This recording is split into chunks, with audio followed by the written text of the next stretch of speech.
You thought you were in a conversation. You weren't. You were already inside someone else's game, and the fog came first.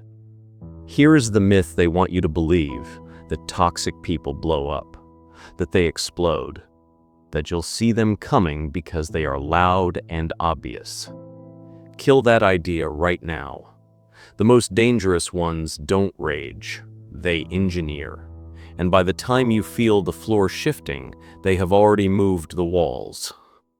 Ask yourself, have you ever left a conversation feeling wrong, guilty, confused, smaller, but you couldn't name the specific thing that happened to you? That feeling has a name. It has a structure, and today you are going to learn both. In the next 23 minutes, you will see exactly how the fog is built, tactic by tactic. I'm going to give you the exact lines, the body language, and the psychological countermoves to clear it. Because the cost of staying blind is high, you keep losing ground and calling it your own fault. They're not attacking you. They're pulling a string. Picture this. You're at work. A colleague slips in a comment before the meeting starts. Hope you're feeling more confident today. You smile. You say nothing. The meeting happens. But all through it, your shoulders are up. Your voice comes out half its normal size. Nobody said a word to you during the presentation, but someone recalibrated you before the room got loud. That is the fog. That is how it works. The string was pulled. You just didn't see the hand. By the end of this video, you will. You'll know how to spot the tactic in under 10 seconds. You'll know why reacting is the worst move you can make. This isn't motivation. This is method. Drop in the comments right now. Have you ever walked away from someone feeling smaller with no idea why? One word, just. Yes. Because the first step to winning the war is admitting you're on a battlefield. Principle 1. The pre-emptive diminish. They plant a doubt in you before the battlefield opens. This is the worst one. I start here on purpose. Because if you don't understand this tactic, every other defense we build today has a hole in it. Here is how it works. Before a high-stakes moment, a presentation, a first date, a salary conversation, a confrontation, the toxic person finds 30 seconds alone with you. They say something that sounds kind, or neutral, or just curious. You seem a little off today. Are you sure you've prepared enough for this? I just want you to know, no pressure. No pressure. That is a pressure injection. What just happened inside your skull? The fog rolled in. Machiavelli wrote that a prince must neutralize a threat before it can gather strength. The preemptive diminish is that same principle applied to your psychology. They aren't starting the war. They are making sure you start it already wounded. Here is the threat they don't say out loud. If I can make you doubt yourself before the room fills up, I never have to argue with you. You'll do it for me. Most people don't even realize the fog landed. They walk into the room and they think their self-doubt is their own. It isn't. It was handed to them. Biologically, this triggers an amygdala hijack. Your brain shifts from performance mode to defense mode. You are now scanning for errors instead of projecting power. You absorb the comment and start managing your self-image mid-performance. You shrink. You name the game silently to yourself the moment you feel the fog. One sentence, right there in the hallway. You look them in the eye, you hold the silence for 2 seconds, and you say, "Interesting timing. I'm good." That's it. Eyes forward. No explanation. No, "Why did you say that?" No defense. You acknowledged the move, stepped around it, and walked in clean. Watch how the room recalibrates. The person who threw the fog watches you walk in composed and realizes the string didn't pull. And now they are the one off balance, wondering what you know. That shift in their posture, that is the first crack in their frame. The manufactured debt. You didn't ask for the favor, they did it anyway, and now you owe them. That is manufactured debt, and it is the second tactic. Scene, you are new to the job. Before you've settled in, a colleague covers your shift, sends you useful contacts, mentions your name in a meeting. You feel grateful, you feel welcomed. 3 weeks later, they need you to back their story in a conflict that has nothing to do with you. You hesitate. They say, "I thought we looked out for each other." There it is, the bill. Except you never agreed to that account. The account was opened without your signature. Most people pay debts they never took on because they are afraid of looking ungrateful. Here is the mechanism. Reciprocity is a hardwired human response. When someone gives to us, the brain registers it as a social obligation. This is normal, healthy even. But toxic people weaponize it. They give unsolicited favors specifically designed to create a future leverage point. They aren't generous, they are investing. I've been here. Early in my career, someone did me a series of favors that felt uncomfortable even as they were happening. I felt the weight of it.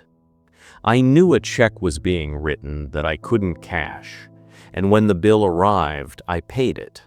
I compromised my own judgment because I didn't want to be the bad guy. Don't be me. What I should have done from day one, name the gift. Hey, I appreciate that, but I want to be clear, you don't have to do that for me. That one sentence would have kept the ledger blank. You accept favors without naming them, and silence becomes consent to their terms. Acknowledge gifts immediately and explicitly decline the implied exchange.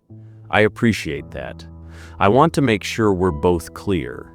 I didn't ask for it, and I'm not keeping score. Yes, it is uncomfortable. That discomfort is the price of a clean ledger, because the alternative is paying a debt someone else invented for you. You don't get to choose the bill, but you absolutely get to choose whether you accept the account. Stop letting people buy your loyalty with currency you never asked for. Principle 3. The fog mirror. The illusion. They are telling you who you are because they care about you. The reality. They are telling you who you are because a fixed, diminished identity is easier to control. You're so sensitive. You always overreact. That's just the way you are. You're too intense for most people. These sound like observations. They are actually assignments. Every time you accept the label, you narrow the range of who you are allowed to be in their presence. Here is the part most people miss. You aren't being described. You are being cast. This is where Jung becomes useful. The shadow is the part of yourself you've buried because someone, at some point, made it feel unsafe to show. Identity. Erosion works by taking your natural traits and framing them as liabilities. You're emotional? That becomes you're unstable. You're direct? That becomes you're aggressive. You're thoughtful? That becomes you're slow. The fog mirror takes your genuine self and returns it warped. And here is the move that makes it permanent. They repeat the label. In private, in front of others, in subtle asides. Until you start saying it yourself. I know, I'm so sensitive, I'm sorry. The moment you apologize for your nature, they have won. The frame is set. You are now operating inside their definition of you. Does this person describe you in a way that makes you feel expansive, or in a way that makes you feel small? If it's small, break the mirror.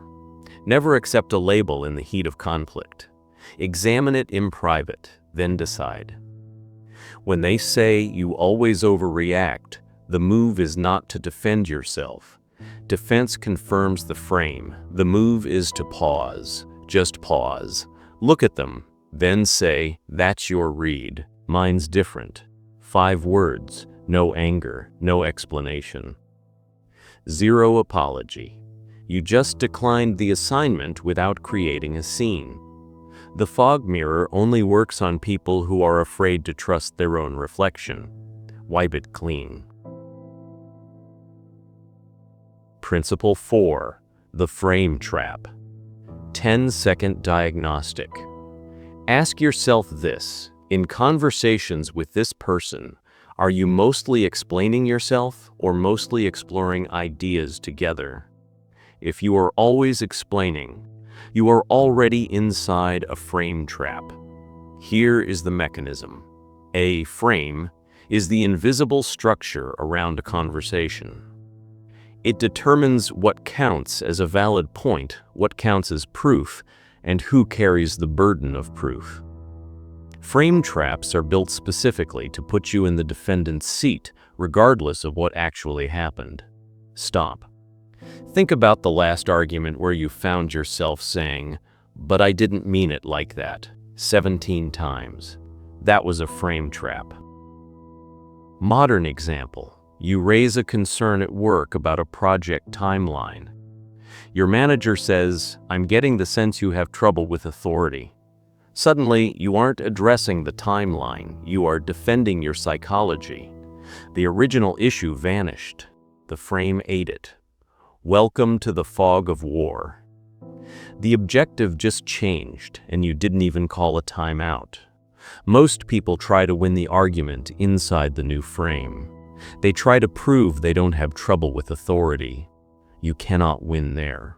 The court is rigged. This is where I'll give you the most important line in this entire video. The one that changes everything. I told you I'd get here. Here it is. Never argue inside a frame designed to shrink you. Change the court. You don't answer the question. You address the architecture. Hold on. I came here to talk about the timeline. I notice we're now talking about my personality. I'm happy to come back to that separately, but right now I'd like to finish the timeline discussion. You just took the board back. The fog cleared. The court changed. If they try to pull you back in, I'd like to stay with the actual issue, and if they continue to redirect, you stop engaging that conversation entirely, full stop. Not angry, not cold, just done. That isn't rudeness. That is frame hygiene. Think of it like street law. Anything you say becomes evidence. If you defend yourself against a false accusation, your defense becomes evidence that the accusation was worth discussing. Don't give them the evidence. Dismiss the case. Principle 5. The isolation drift. You are in a relationship, romantic, friendship, professional. Over the course of 6 months, something subtle happens. Plans with your other friends keep getting complicated. Your colleague gets a comment planted about them. I'm just not sure they have your back. Your sibling gets a story that makes you slightly less likely to call. Nobody pushed you. The connections just eroded. Until one day you look up and the only person reliably in your corner is the person causing the fog. Here is the part that stops most people cold. They made you feel safer as they made you more alone. The mechanism is slow accumulation. No single moment you can point to. No obvious attack. Just a pattern of tiny wedges, each one barely noticeable, collectively building a wall between you and your support network. By the time the wall is complete, you are dependent, and they made sure you experienced the building of that wall as your own choice. What most people do, they don't notice until the isolation is advanced. By then, they've already started seeing their support network through that toxic person's framing. That is the second layer of the fog. First, they move you to the corner. Then they make the corner feel like the center. Maintain a relationship audit, not a paranoid one, a simple one. Every quarter, and I mean this literally, ask, which relationships in my life have gotten harder to maintain in the last 90 days? And who, if anyone, has benefited from that distance? That question will cut the fog faster than almost anything else. Protect the network. The network is the immune system. The moment you start actively maintaining your wider connections, the person doing the isolation drift loses their primary source of leverage. They are no longer the only warm room in a cold field. Watch how quickly someone reveals their character when they can no longer control your access to other people. If they get angry that you went to lunch with a friend, that is data. If they get cold because you visited your family, that is data. Collect it. Principle 6. The reactive bait. Your reaction is the goal. Never give it away for free. Here is the battlefield truth. When someone provokes you in a group setting, a dig, a dismissal, a loaded joke at your expense, the social audience doesn't see what was thrown. They only see what you return. And the person who threw it, they know that. They built the play around it. Most people think the provocation is the attack. It isn't. Your reaction is the weapon, and they need you to hand it to them. This is pure Machiavellian intelligence. Public reactivity is a social liability. The moment you react visibly, you have transferred power from yourself to the provocation. The person who stays composed in the face of a crowd-witnessed hit, they look untouchable. They have just accumulated reputational gravity. The person who reacts, they look unstable, even if the attack was unfair. A coworker subtly undermines your contribution in a team meeting, laughs lightly and moves on. You feel the heat rise. You start to correct them. You raise your voice just a fraction, and now the room is watching you defend yourself. They never broke a sweat. You just did all the work for them. Here is what they don't want you to know. The most devastating thing you can do is respond calmly, specifically, and briefly. Then move on. Not because you are suppressing, not because you are a pushover, but because composure in the face of a cheap shot is the loudest possible signal to the room. It says, I am not available to destabilize. The defense protocol, move 1, pause. 1 full breath, don't speak. The room notices someone who doesn't need to fill silence. Move. 2, respond to the content, not the intent. Actually, my contribution on that point was X. Flat. Factual. Move 3. Move the conversation forward. Anyway, the bigger question here is, you just reset the frame, you addressed it, refused to perform it, and took the wheel back. The stone went in, but you decided what happened to the water. Principle 7. The guilt ambush. The illusion. They are hurt. You caused the hurt. You need to fix it. The reality. The hurt is real, but it is being deployed as a control mechanism, not expressed as a genuine need. There is a version of emotional pain that is authentic, vulnerable, and deserves your compassion. And there is a version that arrives exactly when you are about to enforce a boundary, make a decision, or leave a situation. Those two things are not the same. You felt this. Right at the moment you were finally going to say no, the other person fell apart, and suddenly you were the problem. Here is the mechanism. The guilt ambush hijacks your empathy, which is a strength, and weaponizes it against your judgment. The person in pain becomes the evidence that you are cruel. Your hesitation becomes proof of your cruelty. And the boundary you were about to enforce becomes the thing that broke someone. You are allowed, I'll say it clearly, you are allowed to hold both things at once. Their pain can be real, and your boundary can be right. These are not mutually exclusive. The guilt ambush works because it convinces you they are. Compassion is not the same as compliance. When you feel the ambush arrive, say, "I can see you're hurting, and I still need to hold this position." Then hold it. Not cold, not aggressive, warm and firm. Because here is what you are protecting. Your integrity means nothing if it only shows up when it's comfortable. The consequence of holding, at first, the emotional escalation may increase. That is the test. That is the moment where most people fold.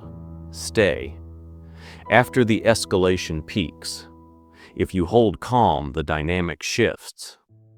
They learn the ambush doesn't move you, and they either find a more honest way to communicate or they leave. Both outcomes are acceptable. People will react when you stop being controllable. That reaction is not proof you did something wrong. It is proof the tactic stopped working. This isn't a recap. This is deployment. You've got 7 tactics named. Now here is how to build the immunity. Step 1. Morning priming, 2 minutes. Before you enter any space today, set the frame for yourself. One quiet sentence: I see clearly, I respond deliberately. My composure is my armor. You are priming the fog detector before the fog rolls in. Not reactive, not on edge, just awake. Step 2. In the moment anchor when you feel the fog inside a conversation, a tightening in your chest, a sudden urge to explain or justify. Say this internally. Name the game, then choose the move. Don't react. Identify the tactic first, then respond. That half-second of naming is the difference between being played and playing your own game. Step 3.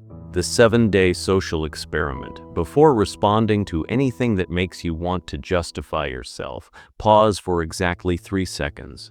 Count them, every single time. 7 days, 1 constraint. Every time someone says something designed to make you defend yourself, whether it's a guilt trip, a dismissal, a loaded question, or a preemptive strike, take 3 full seconds before you speak. Watch what happens. You'll notice 2 things. First, how many of these interactions there are that you previously just absorbed. Second, how differently people respond when they realize you aren't on an automatic trigger. Step 4. Alliance audit. Quiet question for tonight. Who in your life benefits from your reactivity? Who gains something when you are off balance, emotional, or defensive? And the second question, who respects your calm? Who in your life shows you more respect, not less? When you hold your position, that gap tells you everything about the health of every relationship in your life right now. Step 5. Evening review. Question 1. What fog rolled in today, and did I name it before it landed? Question 2. Where did I choose composure, and where did I break? What's the one correction tomorrow? No shame in the review. This is intelligence, not judgment. 1 week of this and you will move differently. The fog won't clear because the world changed. It will clear because your vision did.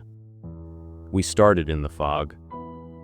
We started with a colleague's comment in a corridor that made you smaller before the room even filled up. We started with the myth that toxic people are loud and obvious. They aren't. They are engineers. But now you know the 7 structures. The preemptive diminished, the manufactured debt, the fog mirror, the frame trap.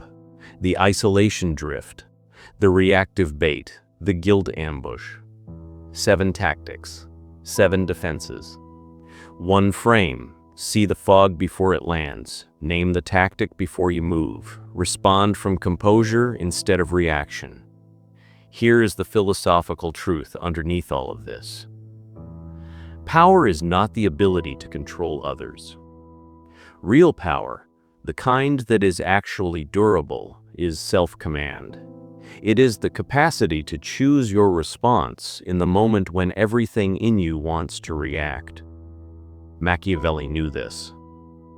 The most dangerous person in the room isn't the loudest or the most aggressive. It is the one who moves least and clearest. Use this to protect your dignity. Use it to maintain your clarity. Use it to build relationships where honesty is possible, because both people feel safe. Not to exploit, not to manipulate back. To be unbreakable, and to build things that last. If you made it here, you aren't like most people. Most people want the world to be simpler than it is. You came here to see it clearly. That is the difference. Subscribe to Eunoia. New psychology and strategy drops every week. Hit the bell. Don't miss what's coming. Comment ritual. Drop 1 sentence below. The commitment you are making after watching this. What changes from today? The fog was never about you. It was about keeping you from seeing them clearly. You see them now. Stay in the light.